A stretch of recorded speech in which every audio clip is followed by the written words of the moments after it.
In November, the Grand Rapids Public Schools District will ask voters to go to the polls and vote in favor of a $175 million bond, which would be used for construction, technology, and security.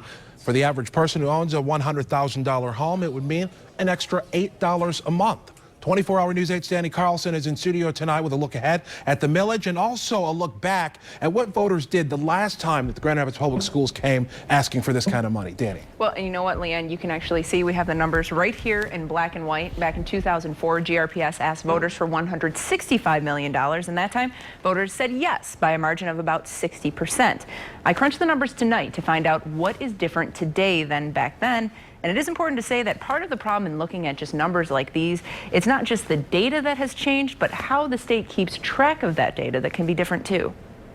We knew Transformation Plan Phase 1 was critical to getting to the point to where we are today, where we believe now is the time to start to ask the community to say, we're ready to implement Phase 2.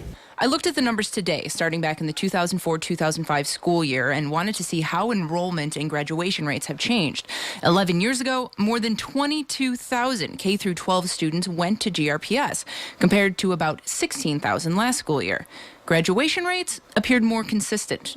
Just looking at the numbers, nearly 75% 11 years ago compared to nearly 50% now, it does look like a major drop-off, but it's important to point out the state made a change in how they kept track of grad rates back in 2005 as a result of No Child Left Behind, only counting those who graduated within 4 years, not factoring those who took longer into that official rate. Since that change, the percentages have been fairly steady, right around 50%, but that rate has gone up a few percentage points each of the past 2 years. It's a much different landscape now. You have schools of choice, you have a rough period that GRPS has gone through. What do you think it's going to look like? Well, the streets tax passed by nearly 70%. The parks tax, just a few years before, passed by 60%. So the voters of Grand Rapids have demonstrated that when a carefully thought out, important investment is brought to them that has demonstrated results, one that makes sense for this community, for the children, for the residents of this city, that they are willing to open up their pocketbook and invest.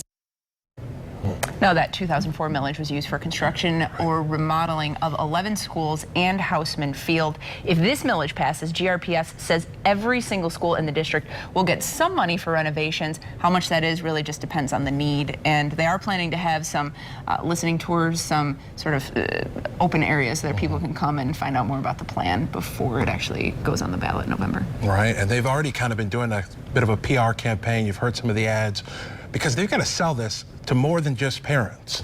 Yeah, they do. I mean, you can see from enrollment numbers, I mean, not everyone who lives in the city of Grand Rapids is a parent, and so there's going to be more of a sales pitch of, in order for the city of Grand Rapids to stay a good community, you need to have a good solid school district at the center. No doubt about it. Danny, thank you.